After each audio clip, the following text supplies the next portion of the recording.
Hey guys, welcome back to another video, and in today's video we're doing the Shrine of Secrets review for the 16th of September 2020. So this is the series where we go over the Shrine of Secrets in Dead by Daylight. There are 2 killer perks and 2 survivor perks. We will go over them, what they are, what they do, what characters they come with, and if it's a killer perk, what killer's power does it work well with. And at the end I'll give my thoughts on which ones you should put your iridescent shards towards. Keep in mind that I sometimes don't do that, as in I will sometimes just say save your shards. If they're bad perks, I'll just be like save them. Or if they're just perks you can easily get with blood points, I'll just say, you know, save your blood points. Typically I just buy old ones to get more blood points, to be honest. I don't really buy perks unless they're ones I'm really looking out for. But yeah. Also, just wanted to apologise quickly. I did not have a video up this week or last week, and but I didn't guarantee, didn't say 100% there would be one. But yeah, it's just hard to stay motivated, and I'm a bit busy, a bit more busy with school. I still have free time, but obviously I want to be cracking on with all that. So these will still be up as normal. These will most likely still be up on Wednesdays because I have a bunch of time to get them done and out the way.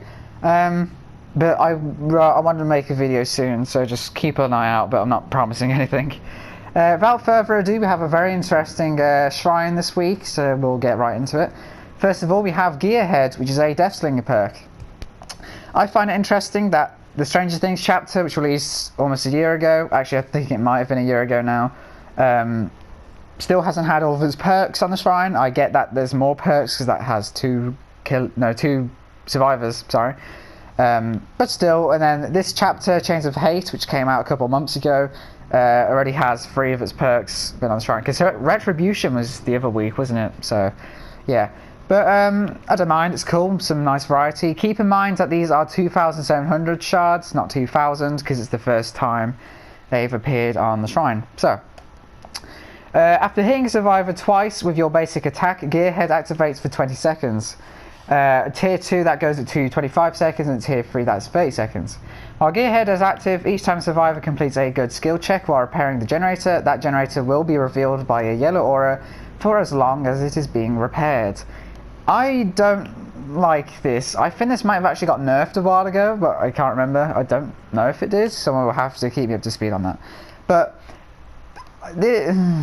so just use Discordance. I do not have Deathslinger, and I don't have this perk. I haven't used this perk. I haven't gone up against this perk very much at all. But this just seems kind of complicated for a very simple effect, and I don't think I would use a perk slot personally for this. It's basically sort of like a worse version of Discordance or something, or just literally any gen tracking perk. Because also you have to hit survivors twice, which isn't a lot, but still you have to actually hit them.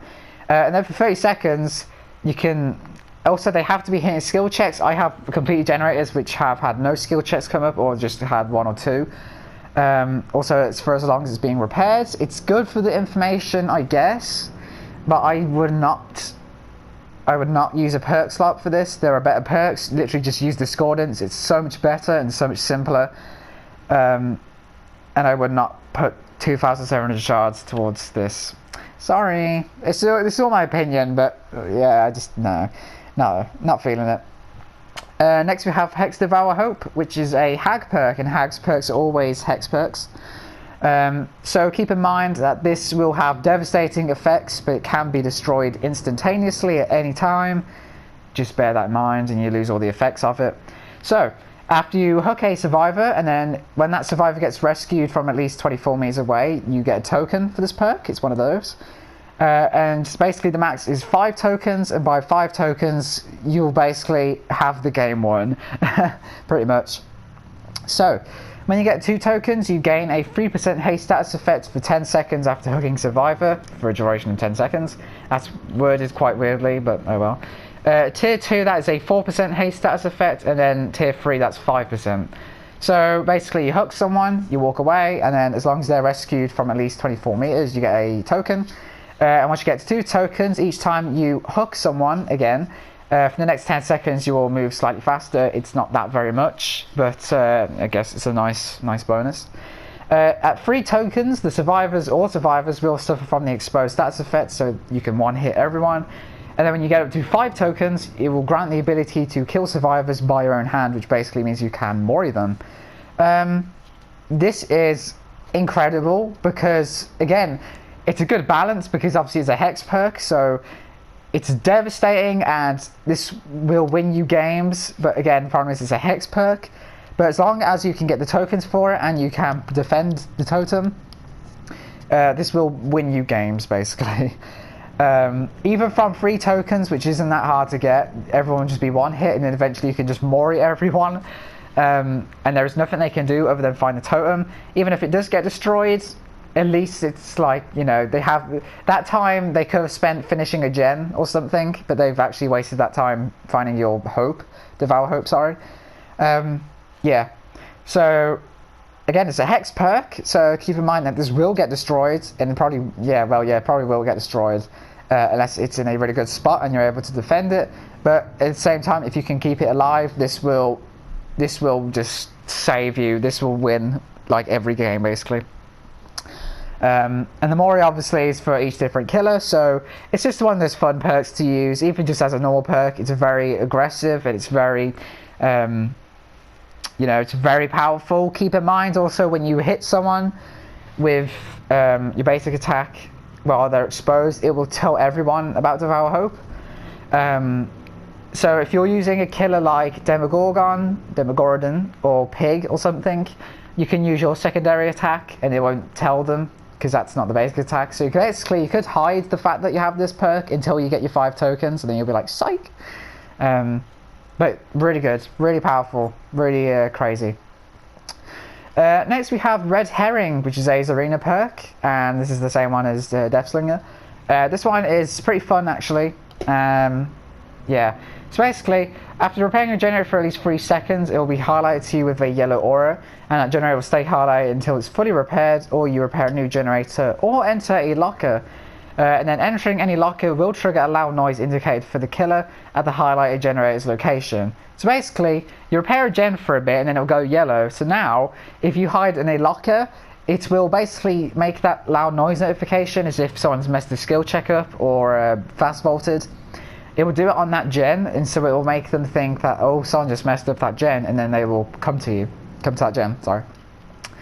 It can only be triggered once every 60 seconds at tier 2, that is 50 seconds, and I said the wrong thing, and then tier 3 that's 40 seconds. So this is good. I haven't used this, I've seen teammates use this and I've seen some survivor friends use this.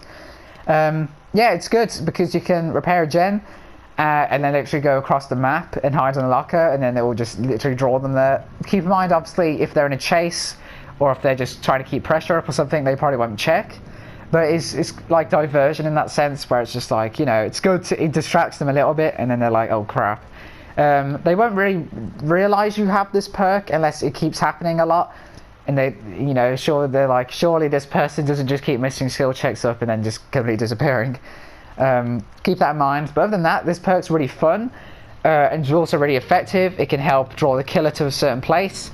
It can just help keep them busy for a bit, and again, all you have to do is hide in a locker and repair a gen for 3 seconds. Also, it says the aura will stay highlighted until it's fully repaired or you repair a new generator, so that also counts. But most people just use the locker, so really good.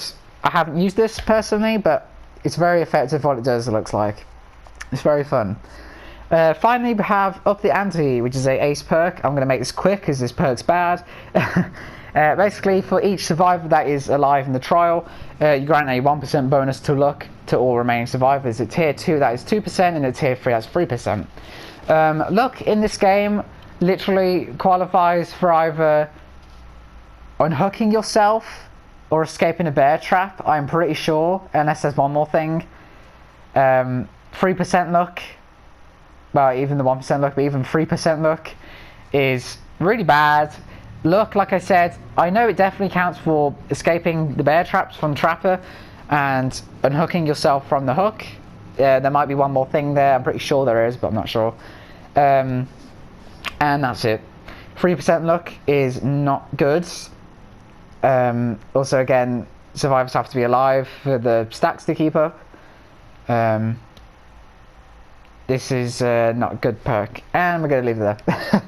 So now we're going to go for the perks, and for killer I'm going to say save your shards, because I can't remember, I think on consoles is the Hag DLC free? Because I'm pretty sure on consoles the Hag and the Doctor DLC are free. I can't remember, because I'm pretty sure you have to buy them on PC, but I'm not sure.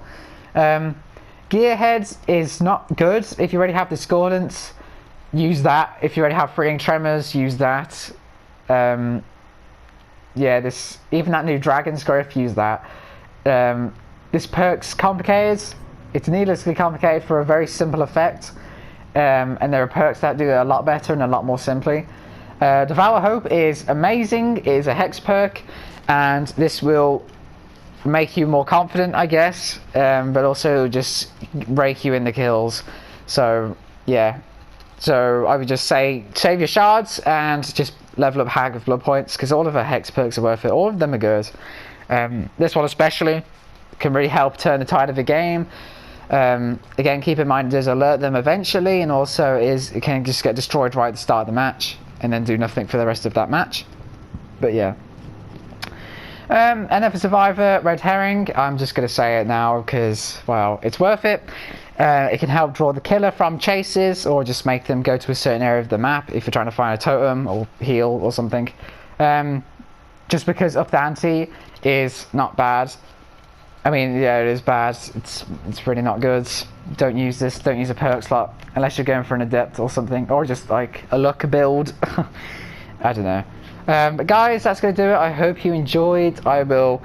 These will still be up as normal, but I will try and get some more videos done at some point. But again, I'm not promising anything, so don't hold me to that. Yeah, I don't really have anything else to say. I have the Blight fully leveled up now. I haven't prestiged him yet, but I've got his teachables and everything, so been having some fun with that. But guys, that will do it for this video. I hope you enjoyed, and I'll see you in the next one.